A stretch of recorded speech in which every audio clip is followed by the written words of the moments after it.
In the quaint town of Trendsville, nestled amidst rolling hills and dotted with cozy shops, the air buzzed with the sound of motorcycles, laughter, and the rustle of pages turning in small bookstores. It was the late 1980s, a time when dreams of distant lands fluttered through the minds of many, and two young souls were caught in this longing, Ayre and Val. Ayre was a thoughtful, introspective man, with deep-set eyes that hinted at a world of contemplation. He often found solace in the myriad of languages whispered among the shelves he frequented at the local library. He was studying in the evening classes at the Trendsville Foreign Language School, hoping to broaden his horizons and escape the confines of his small-town life. On the other hand, Val brimmed with vibrant energy. She was outgoing, spirited, and filled with dreams of adventure that spilled from her lips like a waterfall of stories. Enrolled alongside Ayre, she was committed to learning foreign languages, certain it would bring her closer to willful expeditions across the globe. One evening, after a long session of conjugating verbs and scribbling notes, Val stretched her arms and suggested they explore a part of town they had yet to discover. As they wandered down a narrow cobbled street, a curious sign caught their attention: the enchanted gift shop Treasures from Afar. The shop, overwhelmed with an assortment of colourful decorations and eclectic wares, felt inviting. Inside, mismatched shelves were loaded with textbooks, postcards, and peculiar trinkets from distant lands. Unbeknownst to them, it would soon become their sacred refuge. As Ayre and Val admired the foreign language books, an old man named Mr. Scone behind the counter approached them. "These books hold more than words," he said with a twinkle in his eye. "They open doors to worlds untold." Inspired, they scoured the shelves, unearthing a travel book featuring an enticing island named Ocean View Isle, famed for its culture and beauty. And so, the following weekend, they set off. The journey was vivid with endless landscapes, the sun casting warm hues across the sky, and their laughter mingling with the sound of the wind. Upon reaching Ocean View Isle, they were greeted with breathtaking sights: crystal clear waters, lush forests, and the sound of local musicians filling the air with melody. Days turned into a blur of exploration.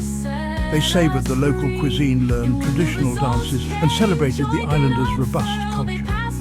Each moment felt transformative. Yet like shadows, the reality of their upcoming assignment loomed heavy.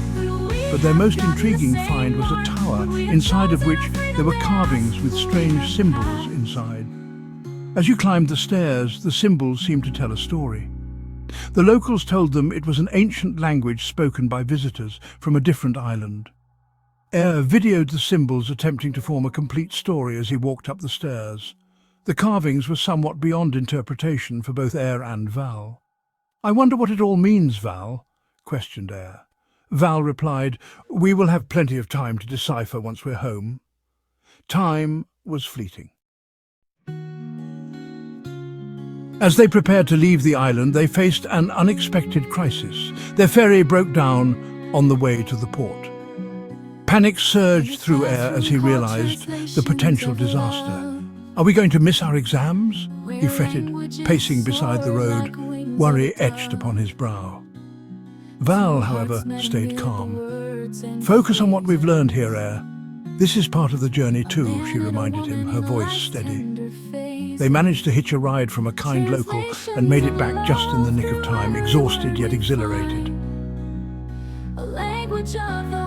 Fueled by stories of their adventures, they poured their hearts into their assignment, intertwining personal anecdotes, cultural insights, and the languages they had cherished. On the day of the final exams, Ayre's heart raced, but with Val by his side, he found strength in their shared experience. They delivered their presentation with a passion that stemmed not just from the textbooks, but from the life they had lived and the bonds they had formed. Ayre and Val had both passed. In that moment, as they stood outside the school, Ayre looked to Val, a newfound assurance blossoming within him. "Thank you for pushing me to take that leap," he said, a soft smile breaking his earlier worry. "Here's to more adventures," Val replied, her eyes shining with dreams yet to come. Mr. Scone, having heard the awesome news, had presented to Ayre and Val a golden necklace with the inscription, "We both passed."